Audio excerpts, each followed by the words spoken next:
মোটামুটি হয়ে এসছে, কারণ টাইমিং শেষ।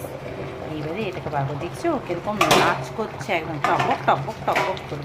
চলো গ্যাসটাকে করে দিলাম অফ। এবারে এটাকে নামিয়ে, প্রচুর গরম, গরমে এই ধরনের রান্না বান্না করা।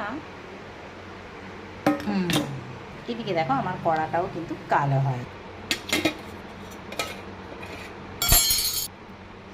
বাহ, আমি আর পাচ্ছি না থাকতে, এত সুন্দর গন্ধ বেরিয়েছে যে বলার নেই। খুব সুন্দর হয়েছে, দেখো খুব সুন্দর সিদ্ধ হয়েছে, একদম নরম।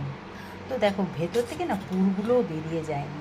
তো এই পটলের দরমা ভাপাটা তোমাদের কেমন লাগলো অবশ্য কমেন্ট করে জানাবে। সত্যি বলছি, গরম ভাত দিয়ে, রুটি দিয়ে, সব দিয়ে তোমরা এটা খেতে পারবে। সত্যি বলছি, বিশ্বাস করো তোমরা, এত সুন্দর হয়েছে রেসিপিটা যে মানে কি বলবো।